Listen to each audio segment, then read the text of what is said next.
chat. Thank you everybody for coming up and enjoying the outdoors. Let's hope the weather stays good. So without further ado, I think we're going to let the wonderful people from the museum talk to you for a minute. Thanks, Jeff. Ready? Yep. You got me a loud and clear here, Jeff? Yep. Well, folks, I think we'll get started. We are at 6 o'clock. There's much going on in Rainier this weekend. We don't want to fall behind. But welcome to Looney's in the Koochiching Museum's Looney's Outdoor Edition of History on Tap. My name is Mike Williams. I got Ashley Levine on my left and Corey Horton on my left. But those of you that attended before probably realize that we're missing one person, and that, of course, is Vern Johnson. Vern's at home in hospice. He's doing okay. His spirits are good. We do have a card upstairs at the display if you'd like to sign it for Vern. I know he'd appreciate that very much. But I want to thank Looney's, for hosting this event. Appreciate it so much. And then also, naturally, Jeff McCarg. If we didn't have Jeff in the sound system with this wind, there's no way he'd be able to hear us. And I want to thank the City of Rainier for the financial support, and of course the committee for Rainier Days. But most of all, I want to thank all of you for showing up. I mean, if you weren't here, we wouldn't be doing these things. And like I always say, this is a discussion. It's not a lecture, so please feel free to ask questions. And the bar remains open throughout, so please give Looney's the business. And we are filming. Darcy over here has got the camera, so try not to block this area too much if you can. And we do have t-shirts and sweats and books and stuff for sale, of course, from the museum. And they're for sale all the time at the museum gift shop in town. The one thing we're doing a little bit different in this edition is that there's no way that we can charge admission, for an outdoor event like this. So we do have a donation jar. And it's being held up right now by Steve. And if we could get, hopefully $5 per person for a donation to help the alleviation of some of the expenses, would be greatly appreciated. But our subject today is murder, mayhem, and mischief in our North Country. And we're going to cover incidents all the way from the southern part of the county right through here to Rainier, and even as far as Flanders, Ontario, a little bit upstream. And for the most part, we're going to kind of stay in chronological order. Some of the incidents we're talking about are rather graphic, but no different than what we see in our movies or Young Evening News. But I'm going to start off with Rainy Lake City. Rainy Lake City, just outside of Shea, was in existence on Rainy Lake from 1894 to about the middle of 1901. And it was a normal city. It had a post office, a school. Oh, and oddly enough, there were only 2 schools in 1895 in Itasca County, which now, of course, is Koochiching County. One in Grand Rapids and one in Rainy Lake City. Little known fact. It had many saloons. Had a population that pushed close to 500. But it had a bank. A bank owned by a man from Duluth with the name of W.W. Butler. And in late June 1895, he announced publicly that the bank was robbed. The townspeople, of course, became alarmed and grabbed their weapons and went in a search of the city and then the islands and the shoreline and the surrounding area. But throughout the day, they found nothing. When they got back to Rainy Lake City, Butler was gone. He had hired a canoe man and was heading east. But they were able to overtake him at Kettle Falls. And they brought him back to Rainier, Rainy Lake City. And miraculously, the money suddenly appeared and everybody got paid off. Butler just kind of quietly faded away. A man by the name of Duncan McPhee ended up buying the bank.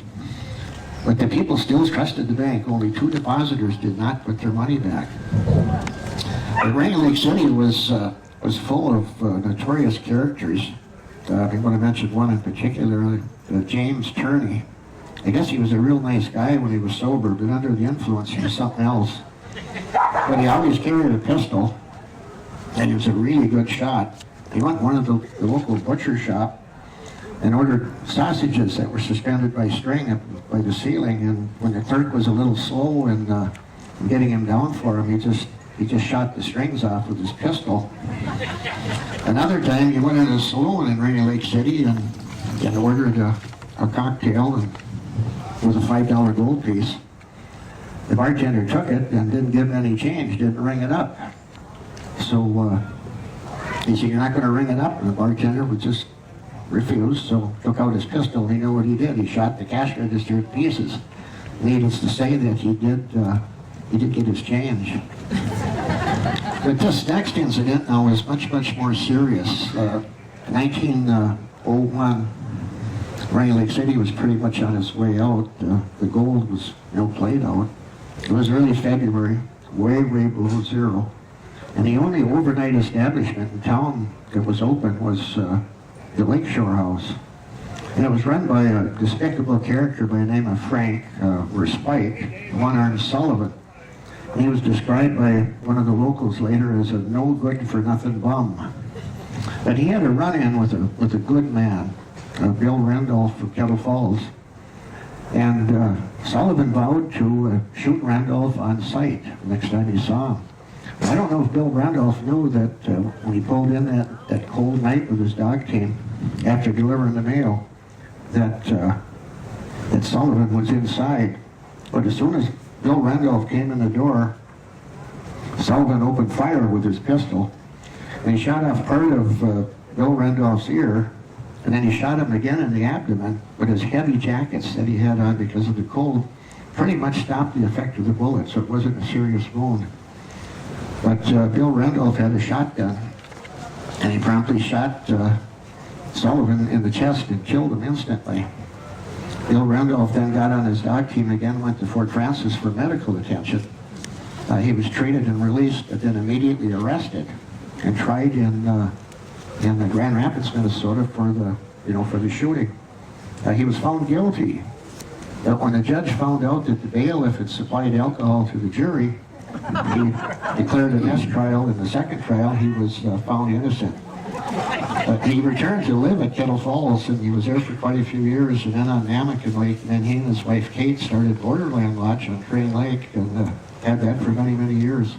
And he still has descendants down at Crane Lake. But by this time, 1907, Koochiching County was formed, and Koochiching County had its first murder. It was in August, north of Big Falls. A man by the name of James Godet killed another man by the name of Carlos Williams. No relation to me as far as I know. But after the shooting, he turned himself in. And his version of the incident is while he was visiting with Carlos Williams at Williams' shack, an argument erupted, and Williams threw an axe at him. Then he went in the cabin and came out with a shotgun, and he shot at Godet and missed him. Godet then returned fire, shooting Williams 4 times with a pistol, killing him. He then promptly turned himself in to the sheriff. But the trial that followed found different. The prosecution brought witnesses forward that heard 4 pistol shots, then followed a little bit later by the loud report of the shotgun. Exactly the opposite of what Godet said. It was obvious that he had shot and killed Williams, then got Williams' shotgun and discharged it to try to prove self-defense. He was found guilty of murder and sentenced to Stillwater. He was there for 20 years. And probably one of the most notorious incidents that ever happened in the city of Rainier happened right here, right on Main Street in 1913. A man by the name of Fred Kuchar. He was a hotel operator and a former mayor. And he testified to a grand jury as to the lawlessness of Rainier. In fact, Rainier was so lawless that year that had a population of 200 people. In the first 6 months of 1913, there were 99 arrests. But anyway, this testimony upset the local saloon keepers and their patrons, and he was hauled out by a group of men, a mob, and severely beaten to the extent that he died a week later. This happened in broad daylight, right here on Main Street, right in front of his family. that no one was ever convicted of the crime. Ashley? Okay, so the first story that I have for you, this takes place in August of 1916. And this crime isn't your typical crime. It's not a murder. It's not like an Old West shoot-'em-up story. But it is a crime nonetheless. And it was a crime that was committed against the people by the folks who had voted them into power. So this was something that happened during the start of Prohibition. And essentially what happened is that Prohibition starts in Koochiching County in 1916. So it's really important to remember that the state of Minnesota goes dry before the rest of the United States. And the county goes dry before the entire state of Minnesota goes dry. So we still have some wet counties in Minnesota. So Koochiching goes dry in 1916, and the city council is really upset by this vote.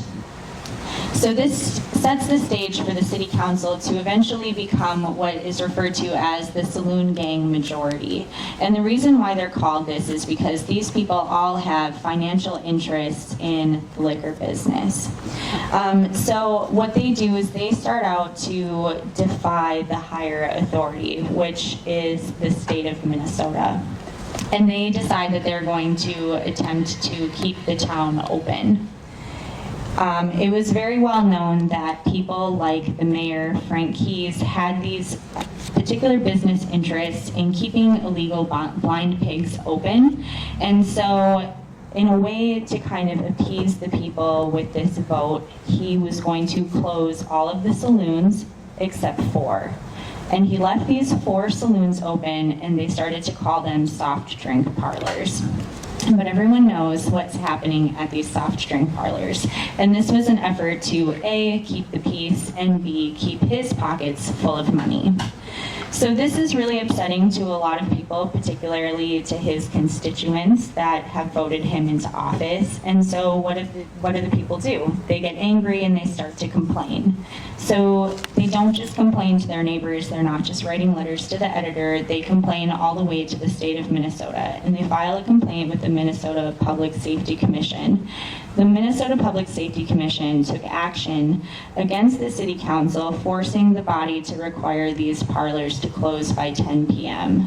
So the Public Safety Commission is kind of doing them a little bit of a favor at this point. They know what the soft drink parlors are, but they say, okay, look, you can close at 10, but that's it. Then the 10 o'clock curfew was the same time that all saloons in wet counties had to close. But Frank Heath says, no, we all know that the party doesn't start until after 10 o'clock, and that's when he wants to make his money.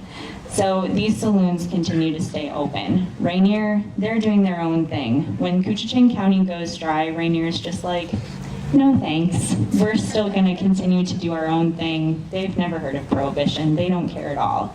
And that continues to cause a lot of problems. So in October of 1917, at the request of the Public Safety Commission, they file an injunction against these city council members, against the sheriff, and against the mayor of Rainier. So Governor Burnquist ends up suspending all 3 men from office. They suspend Frank Heath, Thomas P. White, who was the sheriff, and the mayor of Rainier, Peter Gibbons, from office for failure to uphold these laws. Now, what's interesting about this is that the citizens of Koochiching County did not trust themselves enough to be able to fill those positions with people from their own county. They specifically requested that whoever filled these positions had to be from outside of the county so that they couldn't be bought, they didn't have any financial interests within Koochiching. So there were 3 people who came from outside of Koochiching to fill those positions for them. This didn't last very long. In March of 1918, these men were reinstated to their respective offices under the condition that they were to uphold the laws. And did it work for a short time? Did they learn a lesson? Yes. But the lesson was probably just that they got better at being bad, because Prohibition continued, and they continued to get away with having open bars. So that is the removal of Frank Keyes and some of their other members from office. The next story is, this is actually really very sad, and we do have some family members, I think, that are still around from this incident, and this is the murder of Sheriff Van Etten and his city patrolman, McMicken. This happens on September 18th in 1922. Sheriff Van Etten and City Patrolman McMicken, and then another City Patrolman by the name of William Carpenter, they had set out to arrest two gentlemen by the name of Joe Beauchamp and John Nigro. These gentlemen had gone out and they had stolen checks from a foreigner, and they were forging these checks. And they were caught forging checks at two department stores in town. One was the Burton department store, and the other was the Markowitz department store downtown in International Falls. And so at 10 p.m., Van Etten gets word that Nigro is hiding at Joe Beauchamp's shack. He had a place down at the MD&W rail yard. And so officers arrive at the shack, and they're beating on the door, and they're demanding that the men come out. These men do not want to come out, obviously, and so the officers attempt to force entry. So Beauchamp decides that he's going to fire through the door. He fires two shots. One bullet strikes Van Etten in his left leg, and the other penetrates McMicken's left leg, and it shatters the bone. It also severs a major artery. Van Etten kind of stumbles around the side of the building to tell Carpenter that he needs to run for help. McMicken, on the other hand, he has crawled into a ditch that's partially filled with water. Fortunately, he did not drown himself in the water, but he ends up becoming unconscious. And Carpenter actually, he has to run for help. At this point in time, there are no one-way radios, there's no two-way radios. This type of police technology does not exist yet, so he has to physically run and go get help, which takes a lot of time to do. After this, a posse is formed because they have to hunt these guys down. On September 19th at 10:20 p.m., 24 hours after he was shot, McMicken dies from his injuries at the Craig Hospital. Van Etten is still in very serious critical condition. He is in the Northern Minnesota Hospital. At the time, the mayor was Jack McDonald, and there was another gentleman by the name of Frank King. They were two members of this posse that was formed. And they noticed life in a shack near French Addition. This was early on Tuesday morning, and so they go up to the shack, just walking along, and they knock on the door, and this man answers, and it ends up being Joe Beauchamp. But they don't recognize him. And they're like, "Hey man, what's up? We're looking for this guy." And Joe Beauchamp's like, "Nope, I haven't seen him. I'm going hunting with a buddy." And so they leave. And they get a little ways down the trail, and they realize that this man seems awfully suspicious, and I think he looks a little familiar. So they turn around and they go back to the shack, and they realize that it is Joe Beauchamp, and he has fled. He has skipped town and jumped out a window and ran away into the woods. So Deputy Reedy takes a posse into the swamps and wooded areas where they think that Beauchamp is, and at this point in time, they are on an armed manhunt. And this manhunt is not just with a few police officers. They have 400 to 500 armed citizens in the woods walking around looking for this gentleman.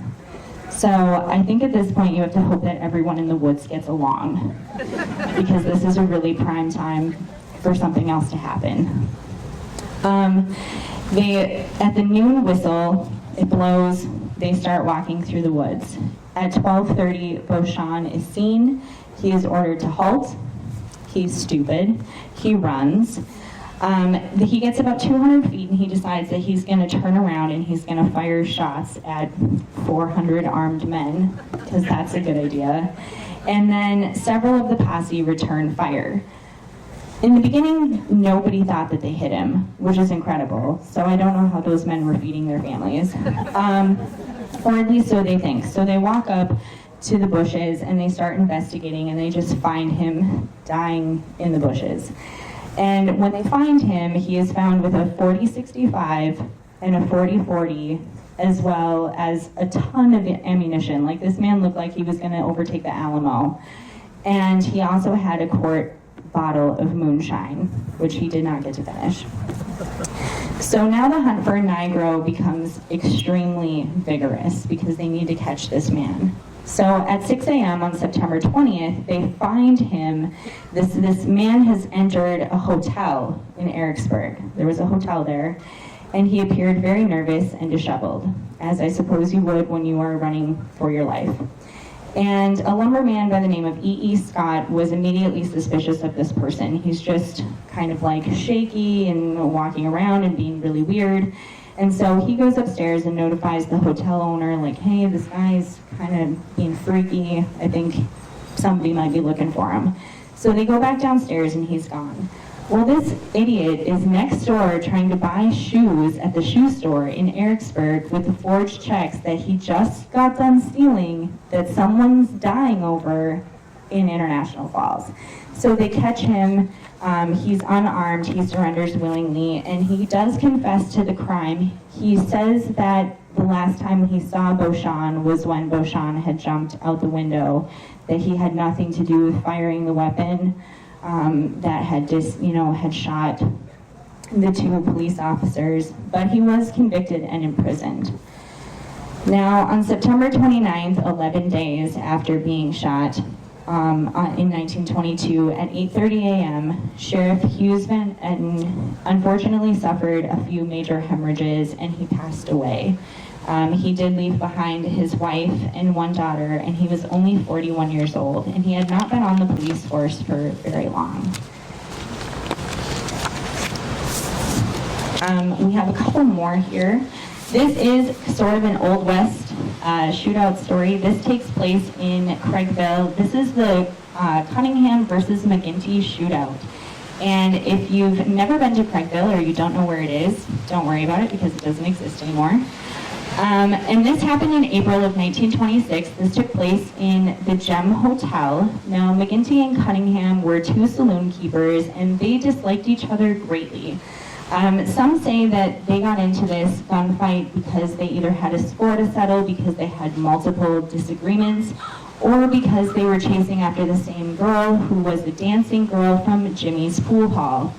And I'm sure she was a very nice girl. McGinty was known to be, and I quote, as bad a man as ever lived in Craigville. But Cunningham was known to be fairly kind, particularly with children. He was a very large man, but he also always carried a revolver in his back pocket. McGinty was a strong man. He was supposed to be a heavyweight champion. He was about 220 pounds. He was fairly physically fit, and he had a fighting name by the name of Ben Franklin. I don't know why he had that name at all. When they got into their altercation and they were asked if they wanted to fight it out or shoot it out, Cunningham straight up said that he was too fat to fight and that he would rather just shoot. So McGinty drew his gun. He had a big .45 that he liked to carry around, and he took it out. I don't even think that they counted to 5 or whatever you do in a gunfight. He just pulled out his gun and shoots Cunningham 4 times, but he doesn't kill him. Cunningham lives through these 4 shots, and so Cunningham draws, and he just straight up just shoots McGinty right in the heart. McGinty is dead. Boom, done. Now, McGinty, you have a dead body in the middle of Craigville, which is in the middle of nowhere, and it's April. So what do you do with this dead body? They drag him out to the ice house, and they leave him there for 4 days because the sheriff doesn't go to Craigville. The sheriff doesn't go to Craigville because it's horrible there. And so they had to wait for him to get picked up. Now, Cunningham is laid up with an abdominal wound, and a young doctor arrives to examine him, and the doctor says, well, you're probably gonna die, and I don't really want to take care of you, so he just leaves him. And there's a young man who was a nurse who worked just across the way at a store called the Norcross store. And he comes over and he takes a look at him and he assesses his wounds and he decides that, yes, you will live, but we have to get you on a train and we have to send you to Grand Rapids. So all of his friends, all Cunningham's friends, raise this money pool and they send him on a train and he goes to Grand Rapids and he is treated for his injuries and he does survive.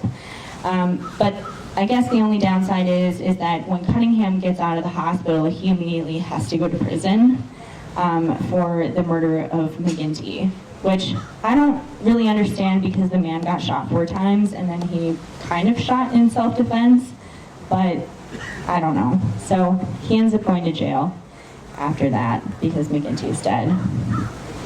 And the very last story this is an unsolved story.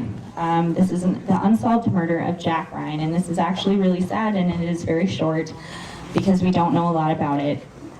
Jack Ryan had a store just outside, just next to Kettle Falls, and this happened also in 1926. And it happened sometime either at the very beginning of March or at the end of February. They're not entirely sure exactly when it happened because Jack Ryan, his body had been left in the woods for a few days and it wasn't found for a while. And then when it was reported when he was found, it shows up in the March 4th newspaper. Anyways, so Jack has this store in Kettle Falls and he had previously just been in International Falls in Rainier and he had been selling a number of very valuable furs. So it had been known that he had had a large amount of money on his person when he was leaving to go back to his store at Kettle Falls. Now they're not really sure who could have done this because Jack didn't have any enemies. He was very well liked. He had, he was just a really friendly guy. He didn't have any problems with anybody. But he had this money. He went back to the Kettle Falls area, back to his store, and when he was found with a bullet hole in his head. He had another bullet hole in his abdomen, and the back of his skull had been crushed in with a heavy object. Someone had taken something and basically bludgeoned this man to death. So then they didn't even really try to hide the body. They had just kind of pulled him off into the woods just near his little store, and then they left him there. And then the money that had previously been on him was gone. So it was very clear that it was probably a robbery. And the case, like I said, it still remains unsolved to this day. His family has no idea what happened to him. He was married, he had 2 children, he had 2 daughters, and that is the story of Jack Ryan. Thanks, Ashley. So we're going to jump ahead a bit to the 60s. Fun fact, between 1926 and the 60s, absolutely 0 crimes were ever committed in Koochiching County. None. Until Pappy Heath. So Pappy Heath's story starts when he was born in 1905 in southwestern Kentucky. So he was a pretty typical southern boy. He liked hunting and fishing, and he couldn't read or write. He didn't like school. He only knew how to write his name.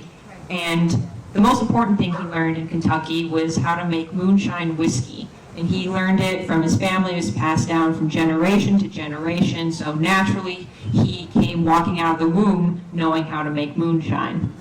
So he decided to move when he was 20 to the Brady Lake region, and he started working in the paper mill, as one young man does at that time. And he was a pretty colorful character. He was very, very anti-government, and he was very vocal about it. So anytime he had an opinion about what he didn't like, you were sure to know it. So naturally, Pappy thought if a man wanted to make himself a bit of booze, he should be able to do that. The government did not agree with him. So Pappy had a cabin on Surfers Island, and that's where his still was.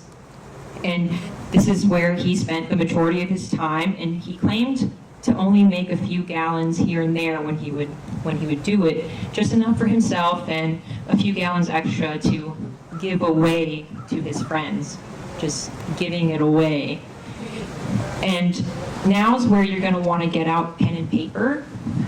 You want to write this down. His recipe for the moonshine called for 25 to 30 pounds of rye or cracked corn, 25 pounds sugar, a quarter-pound yeast, and 15 gallons of Rainy Lake water, specifically. And then you'd let that ferment for about a week, and then you'd run it through the still, which has to be homemade, of course. The more stolen parts, the better. And you'd run that through 3 to 4 times. I think there's a wasp on my face, bear with me. Anyways, so after that was distilled, it would come out with a nice, crisp, 160 proof whiskey. Yes, whoa. And then he would distill it, or dilute it with more water and bring it down to a nice, tolerable 100 proof.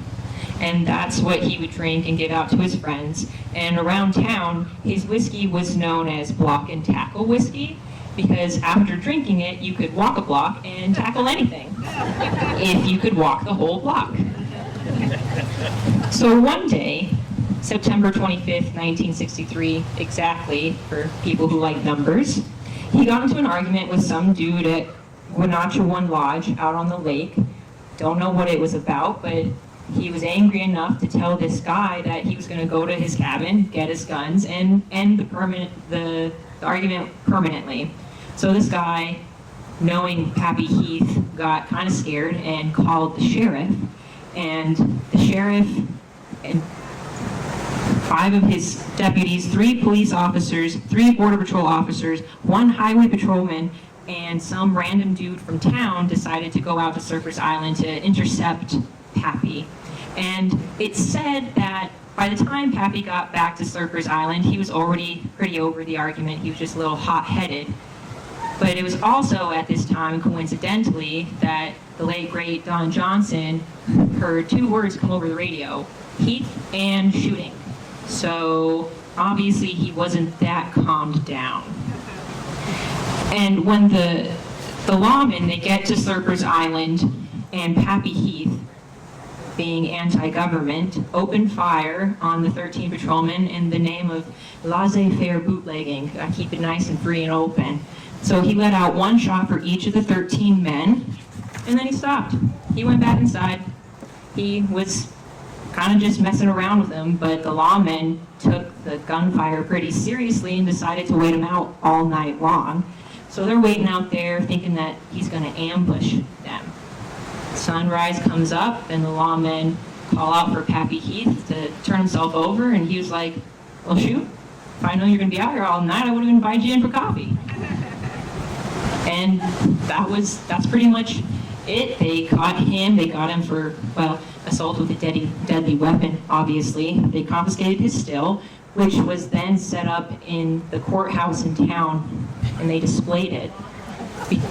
The illegal still that they've been hunting for 8 years, they put it on display, and we now have it at the museum. They also confiscated the 35 gallons of whiskey he had, the little bit he had for himself and his friends.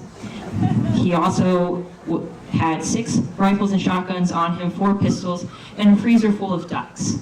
Pappy claimed to not know how the ducks put themselves in his freezer. It definitely wasn't because he fed them hash left over from his still, and it definitely wasn't because they got drunk and they couldn't fly, and he definitely didn't shoot them when they were down. It wasn't that. But surprisingly, he got off pretty easy for this whole debacle. What really got him in trouble, well, that honor goes to the murder he committed in 1970. So after his minor indiscretion with whiskey, he killed a man in Reno just to watch him die. Except it was Rush City, Minnesota, and it was some dude who had seduced his wife. So he obviously was charged for murder, and he was allowed to put Surfers Island up for bail. So he got out, came back to Rainy Lake, and they were kind of keeping an eye on him, kind of like they were hunting his still for 8 years. And one day he just disappeared. His boat was still docked at Surfers Island. He left his identification cards and his keys there on his table, not suspicious at all. And they kind of just thought he drowned, because he had started to struggle with health at this point. It was said that he had already started developing cancer. So they kind of just assumed he went off to die like a dog. But actually, he was in Oregon under a different name. And he was there for about 4 years before the lawmen finally caught up with him and brought him back to Minnesota. And he was put in prison for this murder he committed. But then they let him out again because they felt bad for him because he was dying of cancer. So he came back to Rainy Lake, and then he died. So that's Pappy Heath. Now, for the good part. This is the most terrible crime you're going to hear tonight. I don't even want to talk about it, it's so bad. So, this man, Art Strand, 33 years old, he was on a crime spree for 2 months on the lake, terrorizing everyone. This heinous crime, you ask? Inconveniencing people. It's the worst thing you could ever do is be an inconvenience. So for 2 months, he was breaking into cabins all across the lake, Canada and in the US, and he would just do little petty, annoying things. So think of the most annoying thing you could do to people. That's what he was thinking. He would break windows, steal tools, he would take the innards of the phones and put them underneath their mattresses. So you'd go to make a phone call, and oh no, my phone's broken. Like, it's not enough to be thrown in prison, but it makes you pretty annoyed. And he just did all that. And one of the most extensive manhunts came of this. And he was presumed to be armed and dangerous because there may have been some arsons thrown in there as well as some stolen guns, but that's not the important stuff. So a ton of people, so it was an international manhunt, and it was, like I said, the most coordinated one, not the biggest. There was not 500 people, but they had a command center and everything, so it was, wow, it was crazy. They had been actively hunting him for 3 weeks when they were finally able to get on his trail, but he has been evading the law for 3 weeks until finally someone who was in an airplane going overhead saw him land his boat on Stop Island. And again, Don Johnson just so happened to see this happen, and he kind of inserted himself into this hunt, and his house on Norway Island became their command center. Anyways, he goes to Stop Island, and everyone else helps take all of the boats off of Stop Island. So Art Strand doesn't have any means of escape. So what does he do?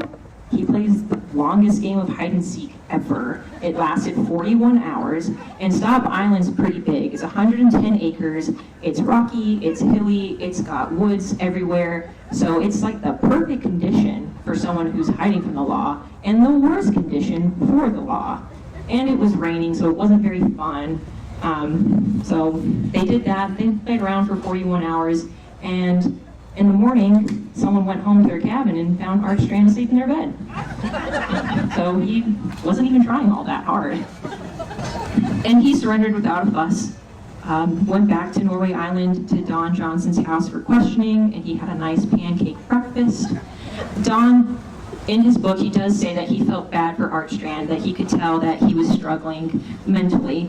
So he kind of just didn't really know what he was doing, and they wanted to keep him away from the press. They didn't want to add any extra stress to this poor guy. So they dressed him up as a cop and they snuck him off of Norway Island.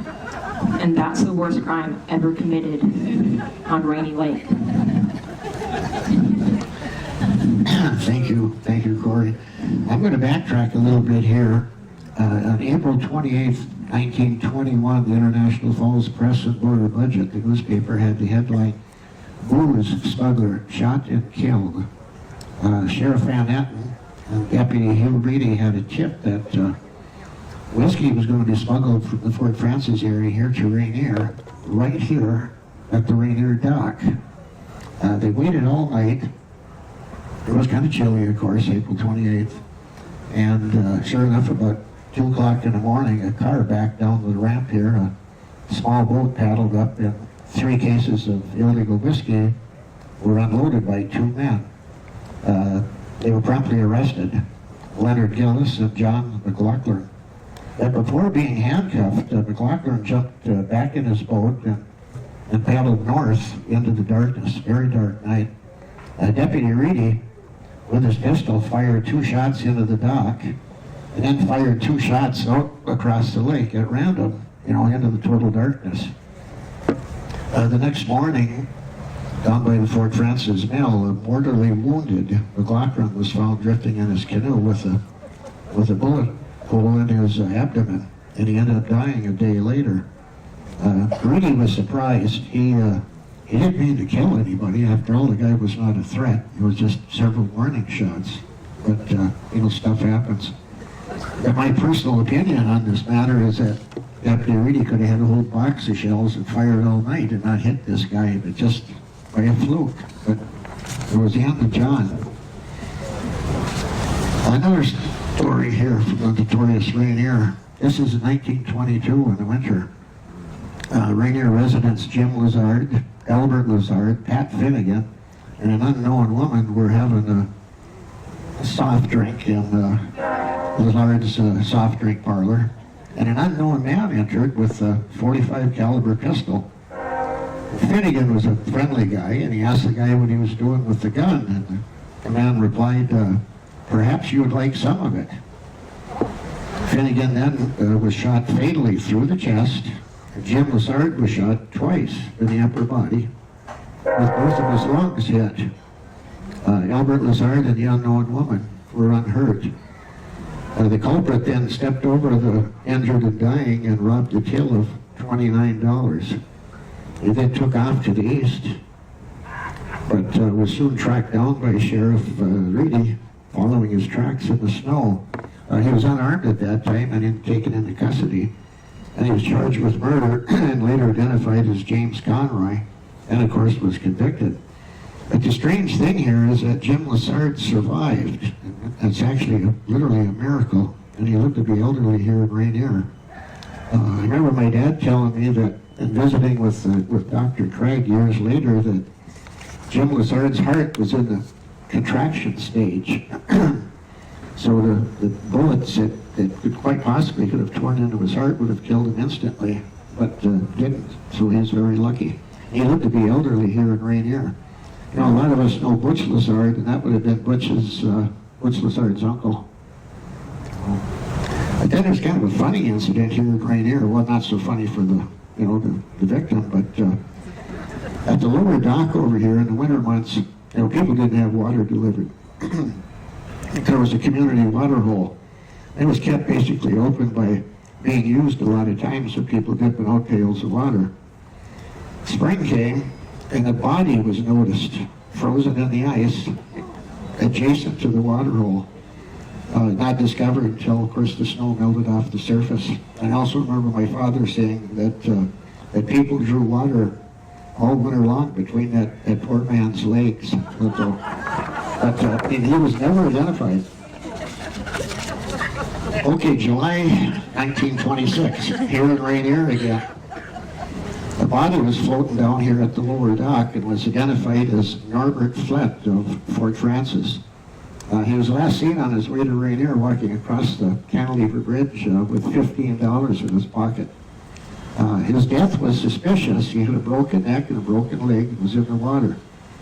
Did he hit by a train, assaulted and killed? I guess we'll never know.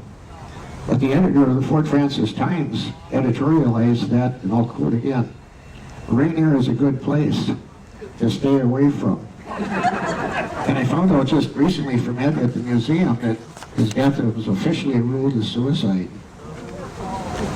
But this next incident now, this maybe just was the worst in this whole part of the country. Before I start, I just want to read just a part of an editorial by the Fort Francis Times, and the date on it is June 22nd, 1944. The very thought of 3 men picking up a small woman and laying her on a hot stove to force her to give them information so that they may steal what little money she may have is almost beyond believing. It is difficult to imagine that there's running abroad in our midst men, no, not men, male human beings whose minds are so warped as to entertaining any such act. I said this is 1944. Now the facts of the case. It was publicized as the hot stove murder. 4 young men William Schmidt, age 28, George Schreibeck, 28, Anthony Schreibeck, 23, and Eno Tillinen, 23. They boarded a train in Fort Francis heading east, and their destination was Flanders, where they believed that Mrs. Viola Jameson had lots of money. She wasn't home, so they waited in her home until she showed up with her 2 young boys. They promptly locked the boys in a root cellar and then questioned her and became increasingly violent. She was burned by flaming newspapers and then eventually placed on a hot stove. No money was ever found, of course. Their one son escaped, ran to get help, and he happened to run into George Armstrong, the same George Armstrong that's also very well known in Fort Francis. And he came to Mrs. Jameson's aid. The alarm was now sounded, of course, and the guys took off. But Viola Jameson died on July 2nd. And by that time, the 4 men had been apprehended. They were jailed in Fort Francis on the charge of murder. And of course, the evidence at that time was almost overwhelming. But at that time, Canada had capital punishment, and they faced the death penalty if convicted. The trial was held in Fort Francis, and 3 of them were found guilty of murder. William Schmidt and the Skypeck brothers. Eno Tillinen received a lesser sentence. But the judge ordered Schmidt and the Skypecks to be hanged by the neck until dead, and this would take place on December 6th. And the gallows were put up in place at the Fort Francis jail, and a grave was dug for the 3 men on jail property. It would not be a public hanging. It would be a private one, if there is such a thing. But it was a stay of execution, and it was granted until March 1st, 1945. But meanwhile, Eno Tillinen was sent off to life imprisonment, where he served many years and eventually released and became a good citizen. But on March 1st, the 3 men met their fate on the gallows within the Fort Francis Day jail. And the Fort Francis Times at the time called it the worst crime in the district's history. Well, that's our stories for today. We finished under an hour. There's so much going on in Reindeer, you know, we got to keep this in time. But thank you for all of you for coming. And please don't forget the donations. Very much appreciated. If anyone has committed any cool crimes, we can add it to our next show. Come talk to us. But we're here for any questions also. Or confessions. Confessions. If I ever go missing, look at Matt. Matt who? Any questions in the audience? Mike, Woody's got one, of course. I've heard many stories about Jim Massar being shot. I missed it because I was getting these birds. Did you recap that? What's that, Woody? Jim Massar's story. Yes, what about it? Could you recap that? I missed it because I was getting... He's asking about it. Okay. We'll tell it again then. I heard it ever since I was a kid. Yes. Yeah, well, apparently, now he was your, like, uncle or great uncle. Yes. But he had a soft drink parlor here in Rainier, and of course, there's an old story that a deputy dropped dead because he walked into a soft drink parlor once and they were actually serving soft drinks. But anyway, this, unknown assailant, this person unknown to Jim Lassard and Albert Lassard, Pat Finnegan, an unknown woman, walked in and shot both men, including your uncle, and ran off with the $29, eventually caught, and convicted. But your uncle survived, as Dr. Craig told my father, simply because his heart would have to be in the country. He shot with a 45, that's something, but it was contracting. So the bullets actually didn't tear into the heart, but they damaged both lungs. But he lived, he was a tough man. Well, I remember when I was a kid, and he'd come walking down the street with the cane, Yes. And when you went there for Halloween, him and Florence, Frankie, would always have good candy to give away, big candy bars to give away at Halloween. But when Jim would come walking down the road, he'd pretend like you're looking for money on the road, and he'd always throw out a pocket full of change. After he passed you. That's funny you should say that he had a cane, because that was not the only time he was ever shot. he got in a disagreement with a man by the name of Kohler on Namakan Lake over commercial fishing grounds, and Kohler shot him in the leg. So that's probably why he had the cane later on in life.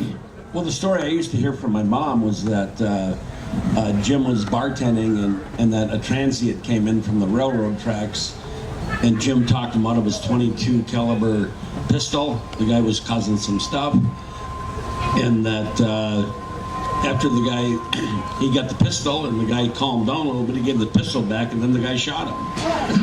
So, that's the story I used to hear from my mom. But, who Well, was that's it? 3 times he got shot.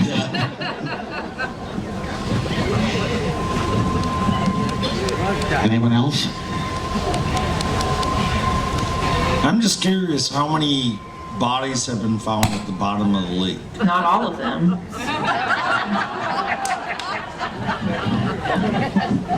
Yeah, well, that I don't know. I'm sure there's a lot of them out there.